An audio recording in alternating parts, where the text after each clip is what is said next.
Alex Seitzwald is on the line with us. He's a political reporter with the National Journal, nationaljournal.com. And Alex, welcome back to the program. Hey, Tom. Thanks for having me. It's always great to have you on the program. And I read this piece in Salon titled "Sandy Hook Truthers Are Not Giving Up," if I have this right. And then saw a piece over at Raw Story about this.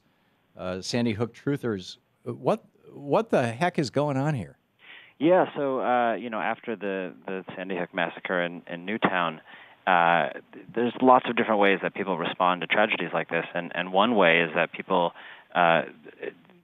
think that this is a conspiracy, this is something put on by the government, and the most popular version of this conspiracy was that it was, a way of kind of inciting fear, a state of emergency to try to take away the guns, because they pointed to all the interest in gun control legislation that came up after the massacre. We're now 2 years removed from the shooting, 2.5 years removed, but these people who believe this thing continue. There is a playground in Mystic, Connecticut that was created in honor of one of the girls who was killed, and there's a sign that honors her, and just this week it was vandalized and taken down. And there was another playground similar to this. There's a nonprofit that's putting up these playgrounds, and that was also vandalized with people saying that it was a hoax. And the guy who vandalized the first sign told the mother of this daughter, the mother of the 7-year-old girl, that her daughter never existed, and that she was, just a figment of the kind of propaganda arm of the government that's perpetrating this supposed conspiracy. So it's just incredible, that we're 2.5 years out from this, and there are still people who are convinced that this was some kind of government hoax. This is astounding. What's the? Is there a political? I mean, there are always a few paranoid schizophrenics out there. There's a few just folks who are, off.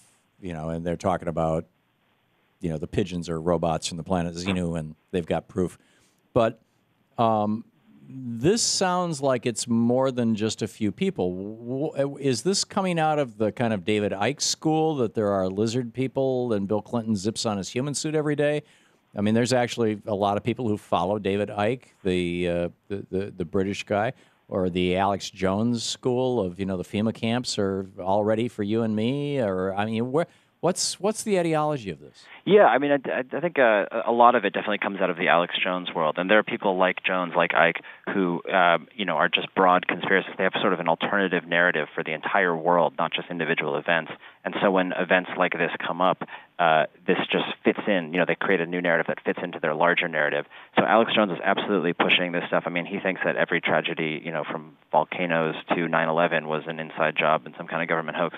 So he, of course, has been on this. So he explicitly, Alex has been on my show a couple of times. I don't know him like buddies, but we've met a few times and spoken at the same conferences. I mean, he's in the radio business, the radio conferences, and he's a very competent performer, and he realizes that he is.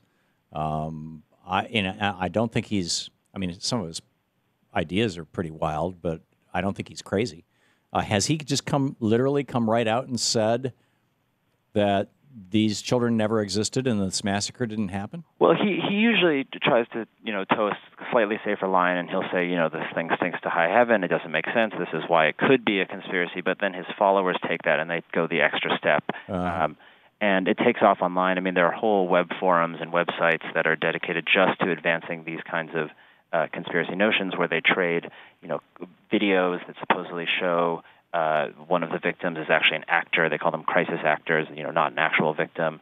Or they show a photo of one of the girls who was killed, and from 3 months later, and it's actually a different girl, but they say this is the same girl, and see it's proof that they're alive. So these things just take off online, and the internet has allowed these people to, talk to each other and kind of build theories around each other. So you do have some people like Jones who are leading the way, but then it's just this mass of kind of grassroots, frankly, online activism. And it really spans the political spectrum. I mean, you have people on the libertarian right, kind of the Alex Jones wing.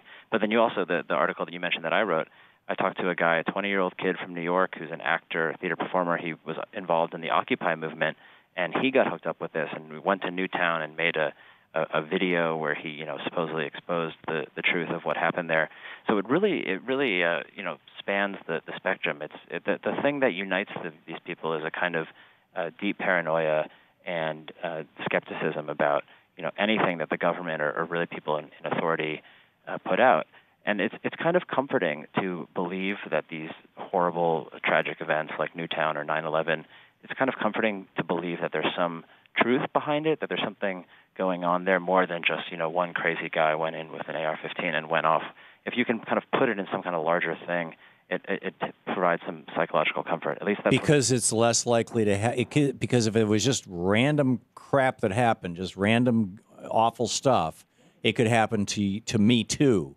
Whereas if it's not random, it's a conspiracy, then it's probably not going to happen to me except that now that I'm out in the conspiracy, I am more likely to have something happen. I mean, I don't get the logic here, the comfort.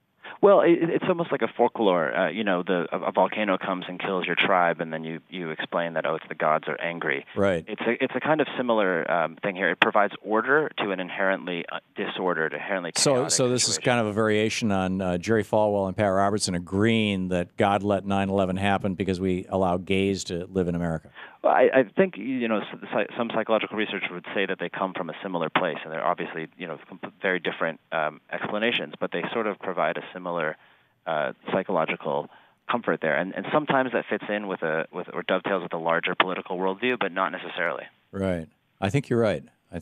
It's a fascinating kind of anthropological, sociological, psychological analysis, and I congratulate you on digging through it and laying it out for us all. I'm still convinced, however, that the pigeons are actually robots and the planet Xeno's spying on us, because I've never seen a dead robot or a dead pigeon or a baby pigeon, and wherever you find lots of wealthy and powerful people, there are the pigeon spies. Alex Steitwald, nationaljournal.com. Thanks, Alex. Thanks so much.